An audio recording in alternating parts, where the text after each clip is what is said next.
हम्म, फिर भी हम क्यों अटके हुए हैं? सुलभ है, सरल है, हाँ, स्पष्ट है। हाँ, फिर वो आधा पूरा उन्होंने कर दिया कि फिर भी हम क्यों अटके हुए हैं? कहाँ चूक है? कहाँ गलती हो रही है? हाँ,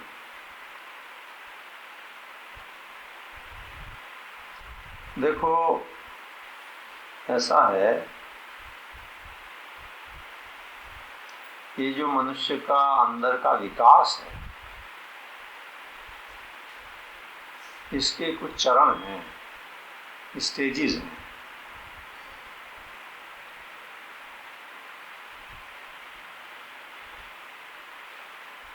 पहली बात तो ये है कि जितने भी मनुष्य हैं उनमें से अनेक तमस प्रधान हैं, अनेक रजस प्रधान हैं, अनेक सत्व प्रधान हैं। 3 गुणों से बनी हुई सृष्टि है। तीनों गुण सब में होते हैं, लेकिन 2 गुणों की अपेक्षा एक गुण की थोड़ा अधिकता होती है। उसके आधार पर कहते हैं कि भाई तमस ज़्यादा है, रजस ज़्यादा है। तो जब, और वो बदलते भी रहते हैं समय समय पर अंदर की स्थिति, लेकिन जब तक तमस प्रधानता रहती है तब तक तो ये प्रश्न, ये मार्ग चल नहीं पाता मनुष्य तब तक। जब रजस्ता आती है, राजसिकता, जो कि अधिकतर मनुष्य में होती है, तब राजसिकता के घटनाक्रम में कष्टों के कारण, बेचैनी के कारण, तो राजसिकता में बेचैनी होती है, फिर उस बेचैनी को दूर करने के लिए इधर चलने की चेष्टा करता है। फिर सात्विकता आरंभ होती है जीवन में। संक्षेप में बता रहा हूँ मैं, वैसे तो कोई कैटेगरी समझाने के लिए है, किसी कैटेगरी में मनुष्य को बांटना कठिन है, अपनी अपनी एक कैटेगरी अलग ही विकसित होती है अंदर। खैर, जब सात्विकता की अधिकता हो जाती है जीवन में, तो फिर इधर की तरफ प्रवृत्ति ज़्यादा होती है, चलते हैं। तो सात्विकता होने पर प्रवृत्ति तो ज़्यादा हो जाती है, थोड़ी बुद्धि विकसित होती है, तीक्ष्ण बुद्धि हो जाती है। तो फिर जब इधर चेष्टा करते हैं, स्वाध्याय करते हैं, सत्संग करते हैं, तो एक स्टेज ये आती है कि बात तो समझ में आ गई, ये स्टेज आती है, लेकिन चैन तो हुई नहीं पूरी तरह से। बात समझ में आ गई, लेकिन अंदर की स्थिति तो लगभग वैसी ही बनी हुई है। अब इसमें ये क्या कारण है? कारण ये है, बात समझ में आई बुद्धि के,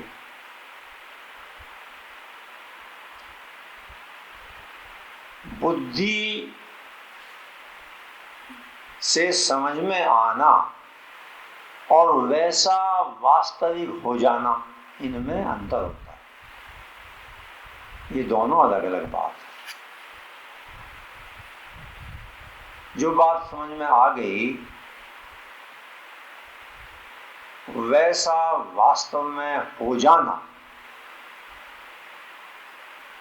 इसमें गैप रहता है। वो गैप कैसे जाए?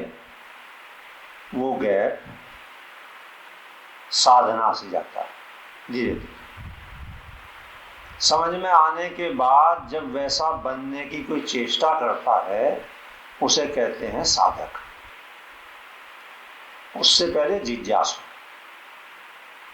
जिज्ञासु की जिज्ञासा, जानने की इच्छा तो समाप्त हो गई, लेकिन अब बनना शेष रहा, तो उसको कहते हैं साधक। अब साधक हो गया।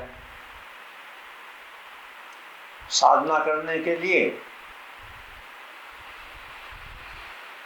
स्वयं भी चेष्टा करता है, पुस्तकों से सहायता लेता है, लेकिन कोई मार्गदर्शक चाहिए। तो किसी गुरु की खोज हो गई शुरू।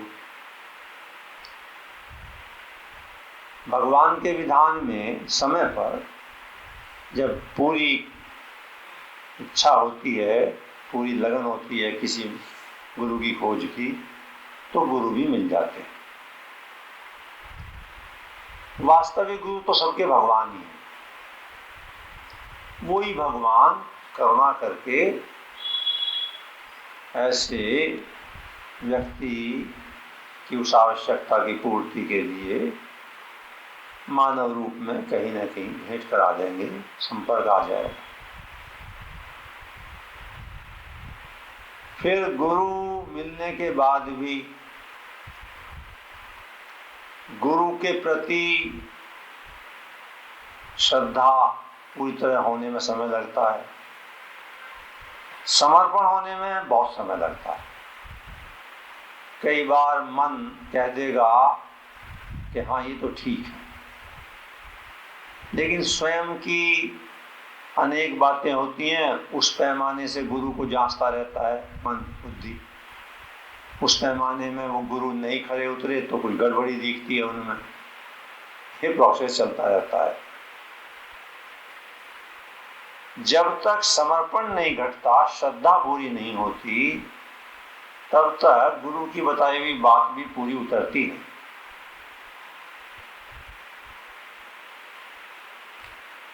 ऐसा होकर के श्रद्धा हो जाए, फिर आज्ञा पालन। आज्ञा पालन जब तक आज्ञा पालन की बात नहीं आई, तब तक रूपांतरण होता नहीं। आज्ञा पालन बड़ा कठिन काम है। आज्ञा पालन के मायने तो ये है कि अपना व्यक्तित्व तो एक तरह से समाप्त सा ही समझो, जो कहेंगे वही करना होगा। कोई भी अपना व्यक्तित्व समाप्त करना चाहता नहीं, अहंकार बना रहता है, सूक्ष्म अहंकार बना रहता है।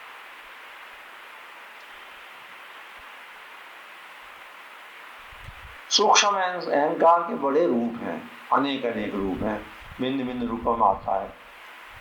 मुझ में अहंकार नहीं है, ये नया रूप धारण कर लेता है अहंकार।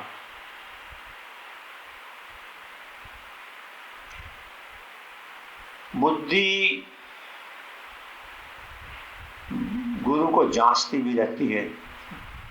जब तक जांचती रहती है तब तक अहंकार बना हुआ है, पूरा समर्पण नहीं करता है। खैर,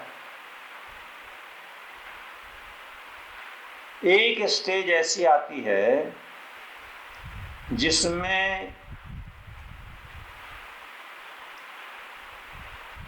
अंदर की बेचैनी के कारण उस बेचैनी को दूर करने की ऐसी प्रबल इच्छा पैदा होती है कि कैसे भी हो ये मेरी बेचैनी दूर हो, परम शांति प्राप्त हो, भगवत प्राप्ति प्राप्त हो, ज्ञान हो।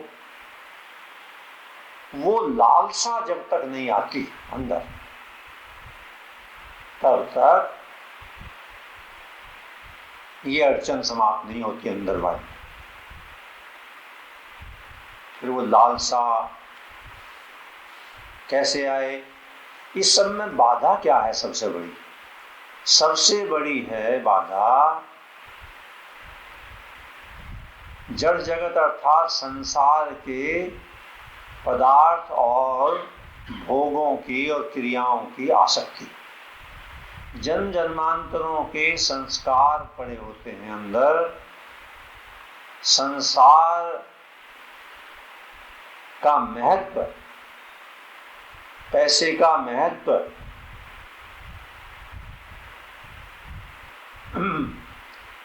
और इंद्रियजन्य संपर्क के सुख का आकर्षण इतना गहरा होता है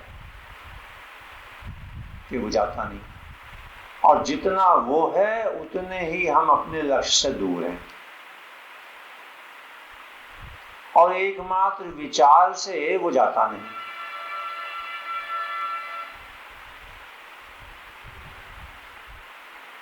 उसके लिए सबसे ज्यादा उपयोगी तो ये सत्संग ही होता है। सत्संग का प्रयोजन भी यही है। सत्संग करते करते, अपनी साधना करते करते, निष्काम कर्म सेवा भाव से, बिना प्रदर्शन के अंतःकरण की शुद्धि होती है धीरे धीरे धीरे धीरे। फिर एक ऐसी स्थिति आती है जिसमें खूब साधना करने पर भी, अनेक प्रयत्न करने पर भी अपने प्रयत्न की व्यर्थता दिख जाती है। और ये दिख जाता है मैं तो इससे ज्यादा कुछ कर नहीं सकता, बात बन नहीं रही, बनी नहीं। दूसरे कुछ भी समझे हमारे बारे में, क्योंकि दूसरे तो वही समझ सकते हैं जितना वो समझ सकते हैं, उनकी समझ का मापदंड है। पर स्वयं तो हम जानते ही हैं। लोग मिलते हैं समाज में, कहिए कैसे हैं, बिल्कुल ठीक हूं। अब कहने को तो बिल्कुल ठीक है, अंदर तो तुझे मालूम ही है ना कैसा ठीक है। कहने से क्या होता है, वो तो व्यवहार है। हाँ, सब आनंद मंगल है, काहे के आनंद मंगल है, रो के आया है, जाके रोएगा। रोना भी ऐसा हो जाता है कोई देखे ना, चुपचाप अंदर ही अंदर घुटना। खैर, जब ये अपने प्रयत्न की साधना की व्यर्थता दिखती है बिल्कुल, तब फिर समर्पण घटता है। गुरु के प्रति कहो, भगवान के प्रति कहो, भगवान के प्रति होता है। वैसे गुरु तो एक मात्र माध्यम है, शरीर के उस मानव के माध्यम से भगवान का ज्ञान आने का माध्यम हो रहा है। जल तो वही है, समुद्र में, बादलों में, सब कुछ में। अब वो जो टेप है जल जिससे हम लेते हैं, वो माध्यम है, मगर काम तो वही आएगा टेप से ही। सीधा तो कैसे पिएंगे समुद्र या बादलों से, कहाँ से। तो इस प्रकार से समर्पण घटता है। जितना जितना समर्पण घटता है, उतनी उतनी वो अंदर की जो समस्या है वो समाप्त होने लगती है। महर्षि अरविंद महाराज, अरविंद घोष, अपने देश के, आधुनिक भारत के महानतम पुरुषों में से एक हुए। उन्होंने एक जगह कहीं लिखा है एक अच्छा वाक्य, बड़ा साहित्य है उनका। It all begins with surrender and it ends with surrender. उनका अर्थ ये है, जब तक सरेंडर का आरंभ नहीं हुआ तब तक तो अभी खेल तमाशा शुरू के शुरुआती है। It all begins with surrender, जो असली बात, रूपांतरण, अंदर की जो चैन है, आनंद है, उत्सव है, ये जीवन तो झीकने के लिए है नहीं। हमने अज्ञान पूर्वक हमने कमर कस रखी है, झीकते ही रहेंगे। इस बात की एक तरह से पक्की कमर कस रखी है कि झीकते ही रहना है। नहीं तो झीकने के लिए है थोड़ा ये जीवन, तो यहाँ तो आनंद करने के लिए, भगवान का भजन और प्रेम, उत्सव के लिए। खैर, तो जब जितना जितना सरेंडर, समर्पण, उतना उतना आरंभ समझो। और महर्षि अरविंद महाराज कहते हैं and it ends with surrender. Surrender complete हुआ, बात पूरी बन गई। सरेंडर कंप्लीट हुआ, अहम समाप्त हुआ। हाँ? प्रभु आप हैं, मैं हूं, मैं आपका अंश हूं, आप मेरे, मैं आपका, आपके अलावा और कोई नहीं। ये केवल बौद्धिक बात नहीं रही, अंदर हो गई। ये जो मन बुद्धि है, मन तो बहुत ही चालाक है, सारे धोखे आमतौर से मन ही देता है। आदमी को दूसरा आदमी धोखा दे नहीं सकता। वैसे कोई किसी को धोखा नहीं दे सकता, अपने कर्मों का फल होता है। अपना मन धोखा देता है। तो मन तो भरोसे की चीज नहीं, भगवान कृपा करें, उसका परीक्षण करते रहना चाहिए, जैसी जैसी बात उसमें आवे। जचाता इस हिसाब से है कि जच जाता है कि बस यही ठीक है, थोड़ा चालाक है, तो उसका परीक्षण करते रहना चाहिए, अपने मन पर शक करना चाहिए, धोखा तो नहीं दे रहा मुझे। अच्छा, तो मन से अधिक बात फिर बुद्धि की होती है, निर्णयात्मक शक्ति, निश्चयात्मक। मन बुद्धि से भी ज्यादा भरोसे की बात, ज्यादा प्रामाणिकता भाव में होती है। भाव ज्यादा महत्व की बात है। और भगवान की निकटता मन बुद्धि से नहीं प्राप्त होती। मन बुद्धि से तो जड़ता से संबंध विच्छेद होता है, संसार से, पदार्थों से, उनकी निरर्थकता दिखती है। भगवान की निकटता नहीं आती है मन बुद्धि। मन बुद्धि के हाथ में कैसे भगवान आएंगे? भाव जितना जागता है, प्रेम, समर्पण, तो भावग्राही जनार्दन है, जनार्दन भावग्राही हैं। इस प्रकार से ये सारा प्रोसेस, सारी प्रक्रिया घटित होती है। कितनी देर लगती है ये कोई निश्चित नहीं है। महापुरुष ऐसा कहते हैं आज ही हो सकता है, लंबा समय भी लग सकता है, अपनी लालसा पर, आदि आदि बातों पर। एक दो बात और है जानने की जो इसमें लाभकारी है। एक बात तो ये है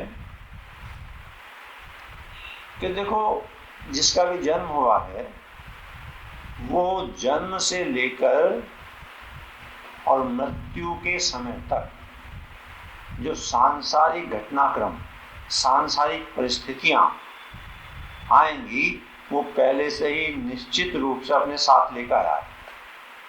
उसे प्रारब्ध कहते हैं। प्रारब्ध के अनुसार घटनाएं घटेंगी।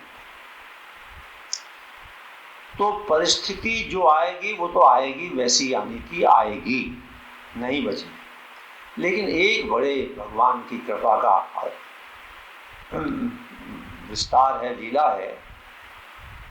कोई भी परिस्थिति आए, हर परिस्थिति में मनुष्य का कल्याण हो सकता है, हर परिस्थिति, क्योंकि भगवान सदा ही विराजमान है, सभी जगह हैं, सब में है। और हर परिस्थिति का एक दृष्टिकोण का अंतर है। हर परिस्थिति का प्रयोजन अंततः यही है कि किसी प्रकार से मनुष्य शरीर जिसको मिल गया है उसका कल्याण हो जाए। परिस्थिति के दो विभाग हैं सभी के जीवन में, अनुकूल, प्रतिकूल। अनुकूल परिस्थिति जो मन को अच्छी लगती है, परिस्थिति तो अनुकूल प्रतिकूल आएगी, प्रतीत होगी, लेकिन अनुकूल प्रतिकूल परिस्थिति में सुखी दुखी होना ये अज्ञान से है, परिस्थिति के कारण नहीं। ज्ञान होना परिस्थिति के अनुकूलता प्रतिकूलता का दोष नहीं, सुखी दुखी होना दोष है, वो अज्ञान के कारण। क्या करना चाहिए? साधक को तो करना ही है हर परिस्थिति का सदुपयोग, ये बड़े महत्व की बात है। सदुपयोग माने साधना करनी शुरू कर दी हर परिस्थिति का। इसमें भी जो प्रतिकूल परिस्थिति आती है वो भगवत प्राप्ति की तरफ अधिक सहायक होती है। अनुकूल परिस्थिति में तो ये मन योजनाएं बनानी शुरू कर देता है संसार में फंसने की, और फंसता है आमतौर से। अहंकार जागृत हो जाता है, बहुत ज्यादा विकसित हो जाता है अनुकूल परिस्थिति में। ये मानने लगता है कि ऐसा मैंने किया तो ऐसा हो रहा है, मैं कोई साधारण आदमी थोड़ा ही हूं, आदि आदि। अच्छा, प्रतिकूल परिस्थिति में अहम टूटता है, भगवान को पुकारता है। खैर, संतों ने कृपा के दो विभाग किए हैं। एक को उन्होंने कहा है दया, एक को कहा है कृपा। जब अनुकूल परिस्थिति आए वो भगवान की दया है, वो भी उनकी उससे होता है। कामनाएं पूरी हो रही हैं, जो भी हैं, जितनी होनी है। जब प्रतिकूल परिस्थिति आए, संत उसको कहते हैं कृपा। प्रतिकूल परिस्थिति कोई चाहता नहीं, अच्छा, लेकिन परिमार्जन प्रतिकूल परिस्थिति में ज्यादा होता है, सफाई होती है अंदर की, पुकार होती है भगवान की। ऐसा कुछ घटनाक्रम है। तो समय कितना, ये कुछ नहीं कह सकते, ये तो अपनी अपनी खोज है, प्यास है। हाँ,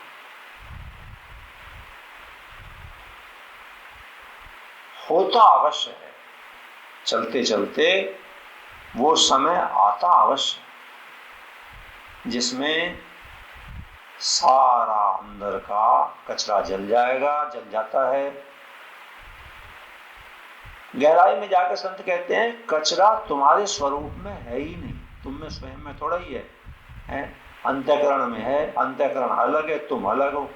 लेकिन ये ज्ञान मार्ग की बात है, जिसकी पकड़ में आए उसे लाभ होता है, मगर शायद अधिक लाभ का मार्ग वो है मुझे नहीं पता मैं अच्छा हूं या बुरा हूं, पर मुझे ये पता है मैं तुम्हारा हूं और तुम मेरे,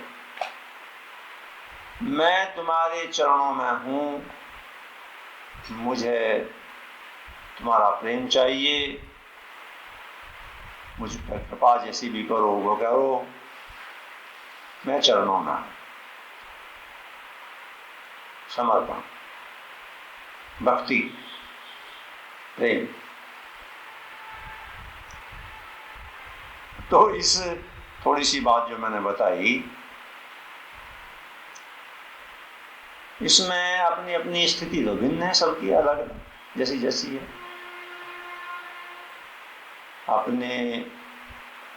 अपनी समस्या को, अपनी चुभन को स्वयं ही व्यक्ति जानता है।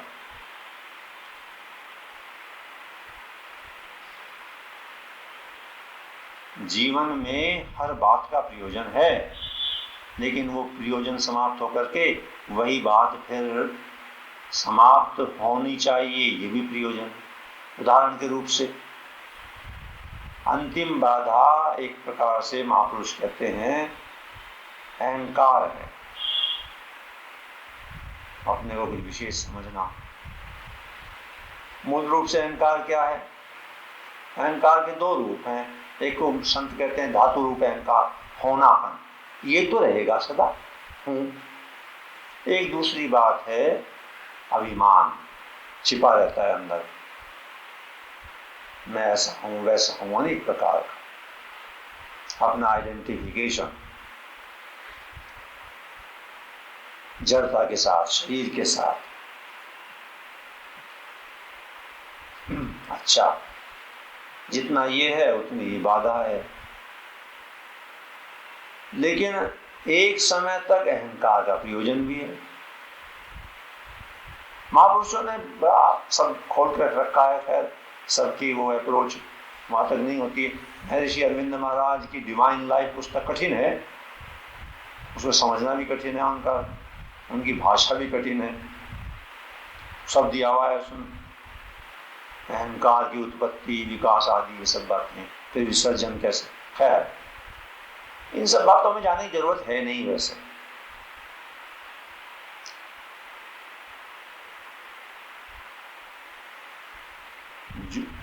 ऐसा कोई व्यक्ति है नहीं जिसके चारों तरफ कोई परिस्थिति ना हो, उसी परिस्थिति का सदुपयोग दुरुपयोग, ये महत्व की बात है। उसी परिस्थिति, बिल्कुल वही परिस्थिति। मैं जैसे हमेशा कहा है, परिस्थिति बदलने की चेष्टा व्यर्थ है, और ज्यादातर परिस्थिति बदलने में लगे हुए हैं। परिस्थिति जरा और ठीक हो जाए तो फिर बस गलती हो रही है। वैसी अगर हो भी गई जैसी चाहते हो, तो वैसी होते ही ये मन है इसी से क्या रखा है। ये तो सभी की है आजकल, तुरंत तैयार बैठा ये मन एक्सप्लेनेशन देने को, कुछ नहीं। परिस्थिति जो आएगी सो आएगी। उसी परिस्थिति में क्या ये संभव नहीं है कि मुझे चैन पूरी हो जाए, जीवन सफल दिखने लगे? महापुरुष कहते हैं पूरा संभव है। जो वो कल परसों सुना था ना, परम प्रभु अपने ही में पायो, कहीं बाहर थोड़ा भी खोजना है, अपने ही में पायो, अपने ही में है, सदा है। तो बाधा क्या है, अटकाव क्या है? एक अटकाव है, भगवत प्राप्ति में कोई अटकाव नहीं, अटकाव है अगर कहीं तो संसार के पदार्थ और कर्मों के प्रति आसक्ति अटकाव है। तो इन पदार्थों को और आसक्ति को बिल्कुल छोड़ दें। छोड़ने के मायने ये नहीं है कि घर के बर्तन बाहर फेंकने लगे और पैसा वैसा उठाकर बांट दे, अरे भाई ये मतलब नहीं है। पदार्थ के बिना जीवन कैसे चलेगा? ये शरीर भी तो पदार्थ है। अच्छा, मतलब ये है वो आसक्ति समाप्त हो जाए, पदार्थ नहीं फेंकने, आसक्ति समाप्त हो जाए। भगवान ने जो हमें सामर्थ्य, शक्ति, योग्यता, पदार्थ, पैसा अपनी आवश्यकता से अधिक दिया है, चुपचाप दूसरों की सेवा में लगा दे। देखो 3 मार्ग हैं बताए गए मुख्य रूप से, विधियां तो अनेक हैं, मार्ग भी अनेक बताए जाते हैं, पर मुख्य रूप से ज्ञान, कर्म, भक्ति।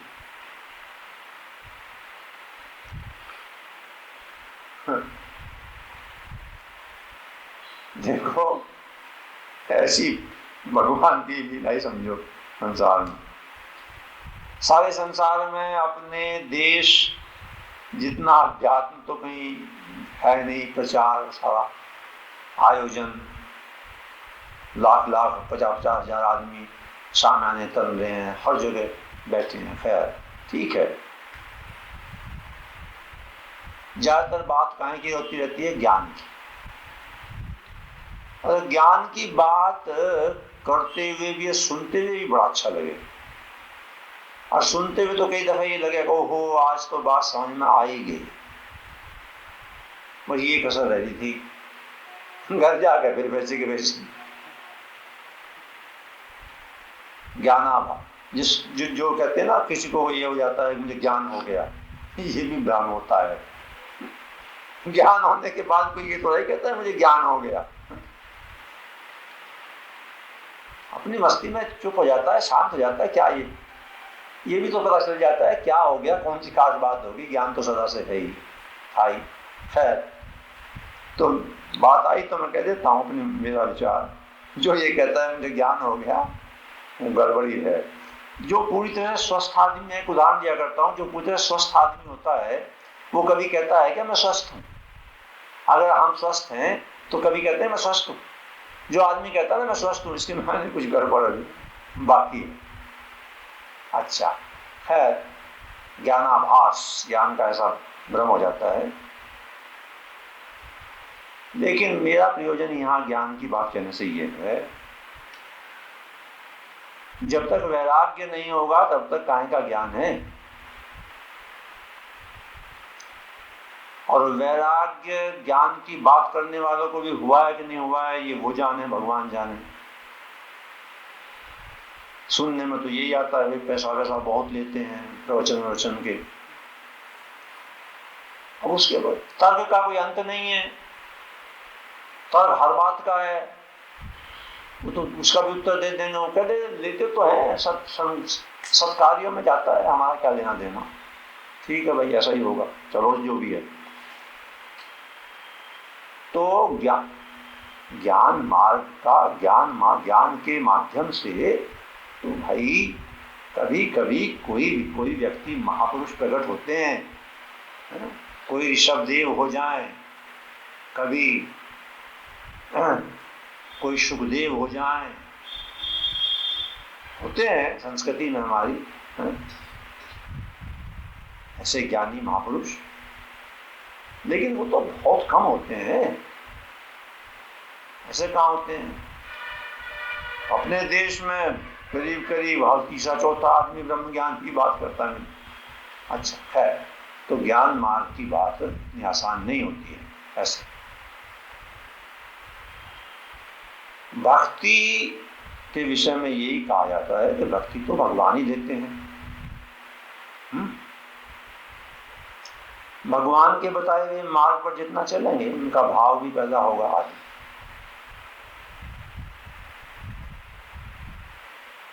मनुष्य के विकास का मुख्य मार्ग मेरी दृष्टि में कर्म है, कर्मयोग। अनेक बार मैंने कहा, इच्छा प्रेरित कर्म से बंधन पैदा होता है और इच्छा रहित, कामना रहित कर्म अर्थात सेवा से वो बंधन धीरे धीरे समाप्त होता है। निष्काम कर्म जिसे कहते हैं, सेवा। और सेवा किसी कर्म को नहीं कहते, भाव को कहते हैं। घर में तो रोज झंझट करते हैं और फिर अस्पताल में सेवा करने के लिए पट्टी बांधने। अरे भाई, ये तुम्हें घर में क्या समस्या है? सेवा भाव है, दृष्टिकोण है। वहीं उसी घर में उसी भाव से पति पत्नी की, पत्नी पति की, बेटा बेटी माता पिता की, वो उनकी, उन अपना न मान करके भगवान रूप मानो ना उनमें, जो मेरे हिस्से में आया है कर्म। उसी कर्म में सेवा का भाव आ जाएगा, उसी में स्वार्थ आ जाएगा। बुढ़ापे में मुझे सुख देगा, इस भाव से किया हुआ बंधनकारी हो जाएगा लड़के या लड़की का। और जो मेरे कर्मों में वो होगा, मुझे अपना कर्तव्य करना है, इनकी शिक्षा सेवा हर प्रकार से पालन पोषण निस्वार्थ भाव से मैं कर रहा हूँ, ऋण उतर जाए मेरा। और उससे भी आगे पूजा का भाव हो गया तो बात बन जाएगी।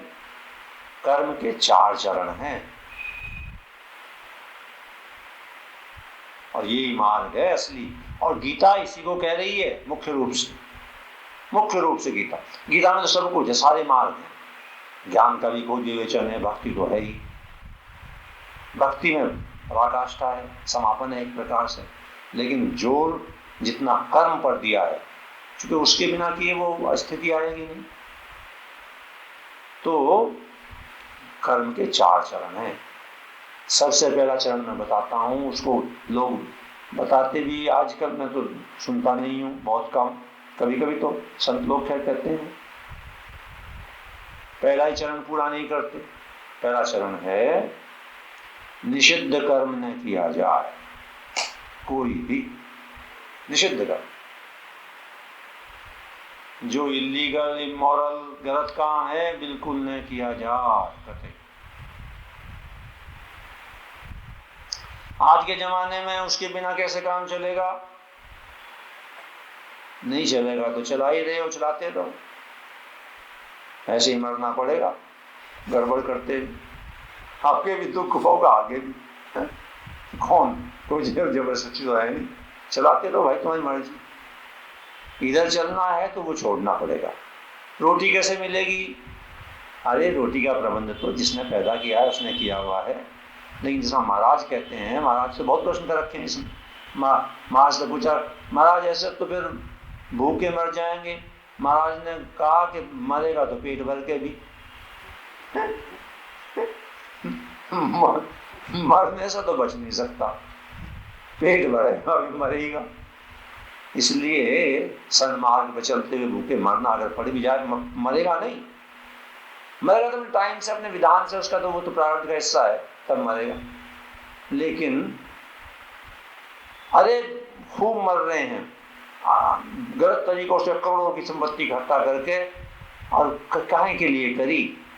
मूंग की दाल का पानी भी छान के पीना पड़ेगा। खाना ही ना है, मतलब ऐसा स्वास्थ्य हो गया, करोड़ों रुपया पड़ा हुआ है, फायदा क्या? अच्छा, आदि घटना। खैर, निषिद्ध कर्म छोड़ना पड़ेगा बिल्कुल। निषिद्ध कर्म छोड़ने के बाद दूसरी स्टेज आती है विहित, शास्त्र विहित, विवेक विहित, विवेक के द्वारा बताया हुआ सकाम कर्म। सकाम कर्म की स्थिति भी नहीं है, विहित सकाम कर्म, ठीक ठीक उचित। अरे जितने ये चारों तरफ देख रहे हो भ्रष्टाचार और दफ्तरों में रिश्वत आदि, इनका क्या लेना देना इन सारी प्रवचनों से, इन बातों से? वो तो यूं कहते हैं, ये तो सत्संग में जाकर समय वेस्ट करते हैं। तो आज खैर तब आता है, तनख्वाह लेता हूं, पूरा काम करूंगा। तनख्वाह के लिए कर रहा है लेकिन काम पूरा कर रहा है, ड्यूटी पूरी कर रहा है। फिर अगली स्टेज आएगी, ये समझ में आएगा कि भाई इसमें कुछ आनंद तो आया नहीं जीवन में। सेवा बिना किसी स्वार्थ के, मेरे से जो दूसरों का लाभ हो जाए। और उसके अर्थ ये नहीं है कि भाई वो तनख्वाह नहीं लेगा, पैसा नहीं कमाएगा, वो जो प्रारब्ध में है करेगा, उसका सदुपयोग करेगा। भाव बदल गया सेवा। लेकिन सेवा में भी मैं सेवा करने योग्य हूं, ये सूक्ष्म अहंकार रहता है अंदर, और दूसरों की सेवा मैं करता हूं, मैं अच्छा आदमी हूं, बहुत अच्छा आदमी हूं मैं, ये अंदर सात्विक अहंकार बना रहता है। समय पर भगवान की कृपा से ये भी समाप्त होता है। फिर आ जाएगी बात, क्या कर्म बन जाएगा पूजा। सेवा पूजा में ये फर्क है, सेवा में सेवा करने वाले में कुछ विशेषता बनी रहती है थोड़ी, पूजा में जिसकी पूजा करते हैं वही पूज्य ही सब कुछ हो जाता है, अपना कुछ नहीं रहता, अस्तित्व एक प्रकार से। पूजा का भाव आते ही बात बन जाएगी। इसलिए भगवान ने गीता में कहा है, स्वयं कर्मणा तम अभ्यर्च सिद्धिं विन्दति मानव यतः प्रवृत्ति भूतानां येन सर्वं इदं ततं स्वकर्मा तमभ्यर्च सिद्धिं विन्दति मानव। जिससे ये सब कुछ उत्पन्न हुआ है, सब ये पैदा हुए हैं, यतः प्रवृत्ति भूतानां येन सर्वं इदं ततं, और जिससे ये सब व्याप्त है, स्वकर्मणा तमभ्यर्च। अभ्यर्च शब्द का है पूजा, अभ्यर्चना पूजा, अपने कर्म से उसकी पूजा करके सिद्धि प्राप्त हो जाती है मानव को। गीता में एक ही सिद्धि है, गीता में ये वो निकालना, विभूति विभूति निकालना, ये निकाल के सिद्धि नहीं है। गीता में तो एक सिद्धि है, भगवत प्राप्ति, बस आत्मज्ञान। खैर आज चलो ये सारा समय बीत गया, बात ऐसी आई, चलते चलो, रुको मत। भगवान का स्मरण, कर्तव्य कर्म, ये जो रोज हम प्रार्थना करते हैं ना, ये प्रार्थना कोई मैंने बैठ के नहीं बनाई कभी, ऐसी मेरे मन में 30-40 साल पहले, क्योंकि यहाँ साधक हैं ऐसे 40 साल पुराने, ऐसी अंदर से पैदा हो। फिर ये करने लगे, फिर मेरा ध्यान गया तो ये मुझे ये दिखाई दिया, इसमें सभी बात आ रही, कोई बात है ही कमी की इसमें नहीं है। श्री भगवान हम सबकी बुद्धि शुद्ध करें, इसमें तो सार आ गया, गायत्री मंत्र का यही तो सार है। आगे आदि आदि बातें, पूजा की बात, उसमें सेवा की सवाल है, तो थोड़ा ये बताया। चलो आज बस इसमें हो गया पूरा, फिर वही बात होगी, वो मैं अपने पर लागू कर रहा हूँ। क्या मेरे बारे में यही है, स्वास्थ्य के लिए मुझे नहीं बोलना चाहिए, लेकिन भाई कहते हैं ना, पुरानी आदतें मुश्किल से छूटे हैं सभी, और डाई हाथ बोलने की जन्म जन्मांतरों की आदत, इस जन्म की बहुत है। मेरठ में बड़े प्रवचन दिए, फिर पेशा प्रोफेसर हो गए, रात दिन बोलना, फिर विदेशों में बोलना कहाँ। पर खैर थोड़ा वो होता है भाई, हाँ नियम तो नहीं पालन हो रहा है, मगर एक बात ये दिया जाती है साथ साथ, भाई तन मन बुद्धि कुछ काम तो आ रही है, बस अब